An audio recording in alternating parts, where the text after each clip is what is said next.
ఇది తీసుకొచ్చారండి carrier carrier carrier లేదు మేడం, మీరు ఒక్కరే తినేది 10 మంది తినేది నేను ఒక్కదాన్ని తింటున్నానని ఇచ్చారా? ఎవరు ఇచ్చారు అసలు?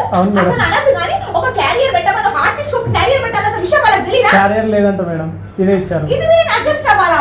ఇది నాకు ఇక్కడ కూడా పోదు. సర్లే ఏదో ఒకటి తింటాను. అక్కడ సుమక్క ఉన్నట్టుందిగా, సుమక్క ముందు బిల్డప్ ఇవ్వాలి కొంచెం. చెప్పు వెళ్ళి మేడం వచ్చారు క్యారియర్ తీసుకురమ్మన్నారని చెప్పు పో. Okay madam. I want carrier right now to eat the food okay this is roti pachadi wow this is like roti pachadi ఈ రోటి పచ్చడి పెద్ద డబ్బాలో తీసుకుంటా ఇంటికి కూడా తీసుకెళ్లి 3 రోజులు తింటా. నీకు తెలీదు. దాంతో పాటు బెండకాయ పులుసు కూర, ఇది కూడా ఇంకో డబ్బా. ప్లాస్టిక్ డబ్బాలు తీసుకొచ్చాను కదా, అవి తీసుకెళ్లి ఇవ్వు వాళ్ళకి. ఎవరు చూడనప్పుడు తీసుకొచ్చి లాక్ చేసేసి. మా సినిమా వాళ్ళందరూ చేసే పని ఇదే. దీని తర్వాత వావ్ దొండకాయ ఫ్రై, ఇది కూడా ఫ్రిడ్జ్ లో పెట్టుకొని 4 రోజులు తినేయచ్చు. సో బాబు ఇది కూడా ఒక డబ్బా. ఇంకేం తెచ్చావు? పాలకూర పప్పు.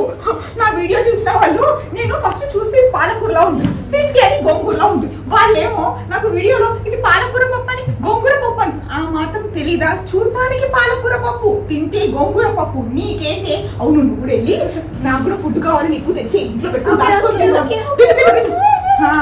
దీంతో పాటు ఫ్రాన్స్ కూడా వచ్చాయి. ఫుడ్ పెడుతున్నారు, వెళ్ళవే వెళ్ళు. ఇదిగో రైస్ కూడా వచ్చింది. రైస్ కూడా 4 రోజులు ఫ్రిడ్జ్ లో పెట్టుకొని తినచ్చు. నువ్వు వెళ్ళవే, నువ్వు వెళ్ళి ఫుడ్ తీసుకురా, వెళ్ళు. రైస్ కూడా 4 రోజులు పెట్టుకున్నాను అనుకోండి, ఇంట్లో 4 రోజులు వంట చేయక్కర్లేదు. మా